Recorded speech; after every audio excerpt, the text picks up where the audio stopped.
Hello दोस्तों, आइए आज हम समझते हैं कोरोना वायरस के बारे में। अभी आप भी न्यूज़ में देख रहे होंगे, काफ़ी तेज़ी से कोरोना वायरस क्या हो रहा है, फिर से फैल रहा है। समझ गए कि ना समझ गए? तो जैसा कि थंबनेल आप देखे होंगे, थंबनेल पे ही लिखा हुआ है corona virus is back 2025। Corona virus is back 2025 मतलब ये हुआ कि कोरोना वायरस जो है ना, फिर से भारत में क्या कर रहा है, भारत में फिर से इसका आगमन होना शुरू हो चुका है। समझे कि ना समझे? और विश्व स्तर पे बात करें तो विश्व स्तर पे भारत स्तर की तुलना में भारत अभी कोरोना वायरस के कंपेरिजन में काफ़ी बेहतर है, तो डरना ना है।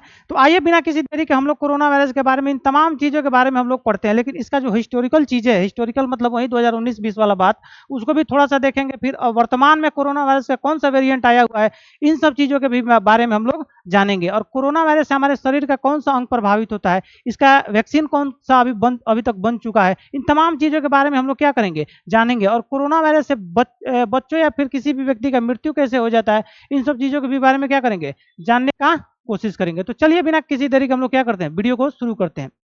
देखिए, अगर बात करें कोरोना वायरस की, तो कोरोना वायरस का जो है ना, पहला मामला भारत में आया था 30 जनवरी 2020 को। कब आया था? 30 जनवरी 2020 को आया था। और वो कहाँ आया था? केरल में। कहाँ आया था? केरल में। केरल के 2-3 शहरों में आया था पहला मामला कोरोना वायरस का। और कोरोना वायरस की बात करें ना, कोरोना वायरस की बात करें तो विश्व स्तर में कोरोना वायरस सबसे पहले चाइना के, वही चाइना, चमगादड़ वाला चाइना, चाइना के वुहान शहर में इसकी क्या हुई थी, पुष्टि हुई थी। चाइना के वुहान शहर में सबसे पहले कोरोना वायरस फैलने की पुष्टि हुई थी। और वहीं से जो है, ऐसा कहा जाता है, वहीं से क्या पूरे विश्व में कोरोना वायरस फैला है। समझे कि ना समझे? समझ गए ना? भारत में जैसे कोरोना वायरस आया, और भी बहुत ज़्यादा मरीज मिलने लगे कोरोना वायरस के, तो मोदी जी सामने आते हैं। और मोदी जी क्या करते हैं, भारत में जो है पहला लॉकडाउन लगाते हैं। पहला क्या लगाते हैं? पहला लॉकडाउन लगाते हैं। और पहला लॉकडाउन आपका लगाते हैं 24 मार्च 2020 को। कब लगाते हैं? 24 मार्च 2020 को। 24 मार्च 2020 को शाम के टाइम मोदी जी आते हैं और कहते हैं आज जो है मन की बात में और कुछ ना है, मन की बात में ये है कि 21 दिन का क्या है, लॉकडाउन है। 21 दिन का क्या है, लॉकडाउन है। समझे कि ना समझे? समझ गए ना जी? चलिए आगे बढ़ते हैं। देखिए, 21 दिन का क्या है, लॉकडाउन है। अभी वर्तमान की बात करें तो वर्तमान में जो है ना, वर्तमान के अभी हम लोग आएंगे, लेकिन पहले का जो दृश्य है ना, थोड़ा सा दिखाते हैं आपको। 2019-20 वाला कोरोना कैसा था उसको पहले आप देखिए। जब भारत में कोरोना आया था ना, जब भारत में 2019-20 में कोरोना आया था, स्टार्टिंग 2020 था और अंतिम क्या था, 2019 था। इसीलिए 2019-20 हम बोल रहे हैं। समझे कि ना समझे? भारत में पहला कोरोना वायरस आया था ना, जो पहला कोरोना वायरस आया था 2020 के आसपास, जब लॉकडाउन लगना शुरू हो चुका था, तो उस समय क्या हुआ था, उस समय जो है ना, लोग जैसे थे वैसे क्या, अपने घर पे, यानी कि अपने राज्य में, अपने जिला में भागना शुरू कर दिया। समझे कि ना समझे? देखिए, ये जो लोग हैं ना, ये जो लोग हैं, देखिए बस से क्या कर रहे हैं, बस से टंगा के पीछे बस से ये लोग भाग रहा है। क्या कर रहा है? भाग रहा है। मतलब अपने क्षेत्र में, यूपी, बिहार, राजस्थान, मध्य प्रदेश, छत्तीसगढ़, जहाँ के लोग हैं वहाँ क्या कर रहे हैं, अपने क्षेत्र में भागने का काम कर रहे हैं। मतलब माइग्रेशन का काम करे, प्रवास करने का काम कर रहे हैं। समझे कि ना समझे? ये देखिए आपका ट्रेन का, ये क्या है, ट्रेन का हाल देख लीजिए। कोरोना वायरस की वजह से कितना भीड़ यहाँ पे लगा हुआ है, ये ट्रेन का है। और ये देखिए, ये लोग क्या, ये बेचारे परिवार जो है, ये लोग पैदल ही अपना घर की तरफ रुक किए हैं। देखे कि ना देखे? और ये देखिए, और ये जो है ना, क्या बोलते हैं, नदी के रास्ते, मतलब नाव के द्वारा भी क्या, अपने घर को जाने के लिए ये लोग बेचारे मजबूर थे। तो ये अभी की घटना ना, ये कब की घटना है, ये 2019-20 की घटना है। कब की घटना है? 2019-20 की घटना है। तो ये चीजें क्या था, ये चीजें जो था 2019-20 का था। समझे कि ना समझे? समझ गए ना जी? तो आइए यहाँ से हम समझते हैं, इन स्लाइड को देख लेते हैं, फिर जो है ना आगे हम लोग देखेंगे।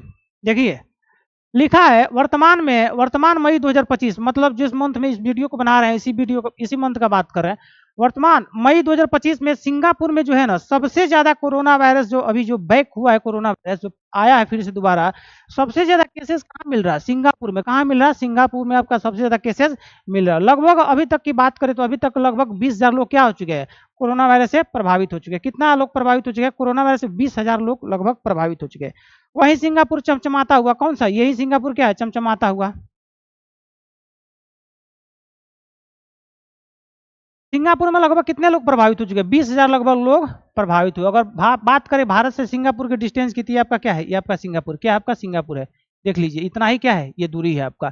तो समझे कि ना समझे? तो सबसे ज्यादा जो है ना, सबसे ज्यादा भी कोरोना वायरस कहाँ दिखाई मिल रहा है, आपका सिंगापुर में। कहाँ मिल रहा है? सिंगापुर में आपका सबसे ज्यादा कोरोना वायरस मिल रहा है। समझे ना जी? अब देखिए, भारत की अगर बात करें, भारत की बात करें तो भारत में लगभग 300 लोग क्या हो गए, कोरोना वायरस का अभी तक चपेट में आ गए। कितना लोग? अभी तक लगभग 300 लोग कोरोना वायरस के चपेट में आ चुके हैं। और जो कोरोना वायरस आया हुआ है ना, एक नया कोरोना वायरस है। कोरोना वायरस वही है, इसका अलग अलग वेरिएंट आते रहता है। लेकिन जो अभी का जो नया वाला कोरोना वायरस का वेरिएंट है, उस वेरिएंट का नाम है JN.1 इस नया कोरोना वायरस के वेरिएंट है JN.1। समझे कि ना समझे? समझ गए ना जी। और देखिए प्रभावित करने वाला अंग इसका क्या होता है? फेफड़ा। प्रभावित करने वाला अंग क्या होता है? फेफड़ा होता है। तो आइए हम लोग जो है मेनली समझते हैं फेफड़ा पे। फेफड़ा पे समझते हैं जी कोरोना वायरस कैसे प्रभावित करता है और कोरोना वायरस की वजह से जो है बच्चों का, बुजुर्गों का, किसी का भी कैसे जान चला जाता है। समझे कि ना समझे? देखिए अगर आपको कोरोना वायरस हो जाता है, अगर आपको कोरोना वायरस हो जाता है तो आपको सामान्य तौर पे क्या, सामान्य तौर पे आपको लक्षण दिखाई देगा। पहला ये है कि आपको खांसी होगा। क्या होगा? खांसी होगा। दूसरा आपका क्या होगा? बुखार होगा। और तीसरा आपका क्या होगा? नाक बहना। और भी चीजें दिखाई दिया गया है। गला का खराब हो जाना, मतलब खसखसाहट ज्यादा होना, गला का खराब होना। समझे कि ना? घबराहट है, सांस की तकलीफ होना, और भी बहुत सारा चीज क्या आपको लक्षण में दिखाई दे देगा। लेकिन सामान्य तौर पर जो लक्षण आता है यही आता है, खांसी, बुखार वगैरह, जुकाम वगैरह, नाक बहना, यही सब चीजें क्या कोरोना वायरस का सामान्य तौर पे लक्षण है। समझे ना जी? देखिए कोरोना वायरस में कैसे जान चला जाता है, इन सब चीजों को भी हम लोग जानेंगे।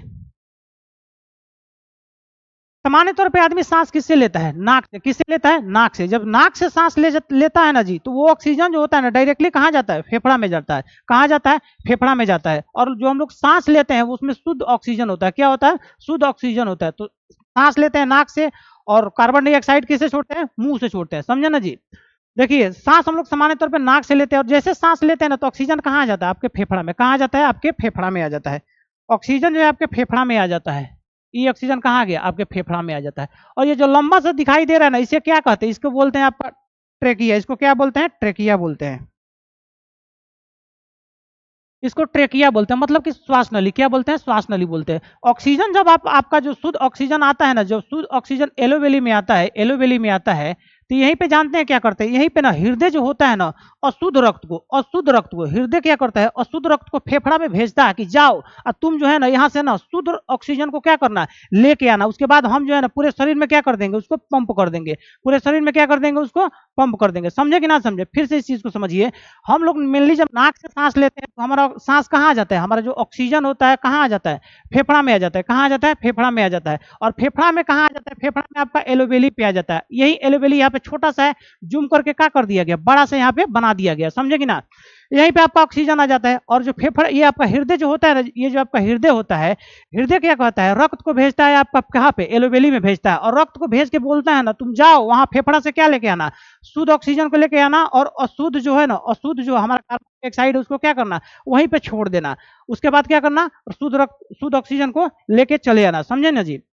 ये क्या करता है? फेफड़ा से क्या करता है? इधर से नसें निकलती है और कहाँ जाती है? एलोवेली पे। कहाँ जाती है? एलोवेली पे जाती है। और यहाँ से क्या करता है ना, यहाँ से शुद्ध ऑक्सीजन को फेफड़ा में लेके हृदय में लेके आता है, और हृदय पूरे शरीर में क्या कर देता है? उसको पंप करने का काम करता है। तो इससे क्या होता है? हमारे शरीर के जितने भी सेल है, यानी कोशिकाएं है, वहां पे क्या ऑक्सीजन पहुंचता है, और हम लोग क्या होते हैं?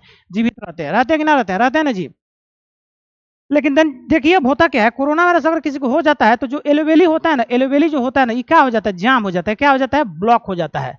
अब ये बताइए आप, ये तो अब एलोवेली जो है कोरोना वायरस की वजह से क्या हो जाता है? ब्लॉक हो जाता है, जाम हो जाता है। अब ये आप बताइए हमको, जब एलोवेली ब्लॉक हो जाएगा तो यहाँ से जो हृदय है शुद्ध ऑक्सीजन को मंगा सकता है? शुद्ध ऑक्सीजन को तो नहीं ना मंगा सकता है। और हमारे शरीर को चलाने के लिए कैसा ऑक्सीजन चाहिए? शुद्ध ऑक्सीजन चाहिए। मतलब कि ऑक्सीजन चाहिए, कार्बन डाइऑक्साइड नहीं चाहिए। इसलिए कहा जाता है पेड़ पौधा ज्यादा लगाना चाहिए। पेड़ पौधा से क्या होता है? ज्यादा ऑक्सीजन रिलीज होती है। समझे ना जी? तो एलोवेली हमारा क्या हो जाता है? कोरोना वायरस की वजह से जाम हो जाता है। और जब अब जाम हो जाने के बाद से आप तो सांस लीजिएगा, लेकिन ये बताइए जब एलोवेली जाम है तो आगे हृदय में पहुंचेगा ऑक्सीजन, और जब हृदय में नहीं पहुंचेगा तो ऑक्सीजन जो है जब हृदय में नहीं पहुंचेगा तो ऑक्सीजन पूरे शरीर में पहुंच पाएगा? नहीं पहुंच पाएगा। और इससे क्या हो जाएगा? इससे जब पूरे शरीर में ऑक्सीजन नहीं पहुंचेगा तो सारा सेल मर जाएगा। अब जब सेल मर जाएगा तो आदमी क्या हो जाएगा? ऐसे ही मर जाएगा। सेल मतलब कोशिका। समझे कि ना समझे? समझ गए ना जी? तो आदमी का मृत्यु कैसे हो जाता है आप समझ गए ना जी? एलोवेली क्या होता है? कोरोना वायरस में जाम हो जाता है। समझे ना? ये फेफड़ा का क्या है? 3D एडमिशन है। अब देखिए इसका जो है ना, इसका दवाई भी बना है। ऐसे ना है कि दवाई इसका नाम है बना है, यानी कि वैक्सीन इसका बना हुआ है। अभी तक जो है ना, अब प्रभावित करने वाले अंग के बारे में बता दिए हैं, फिर से देख लीजिए। आपका प्रभावित करने वाले ये अंग है, खांसी हो जाएगा, बुखार हो जाएगा, नाक वगैरह, ये सब क्या लक्षण है। और प्रभावित करने वाला अंग क्या हो जाएगा? फेफड़ा हो जाएगा। इसका वैक्सीन अभी तक बनाया गया है। वैक्सीन कौन सा है? कोविशील्ड है, कोवैक्सीन है, स्पुतनिक है, और मोडेर्ना करके है। मोडेर्ना करके क्या है? अमेरिका इसको बनाया है। तो आशा करते हैं इस वीडियो को आप लोग अच्छे से समझे होंगे। मिलते हैं अगले वीडियो में। धन्यवाद।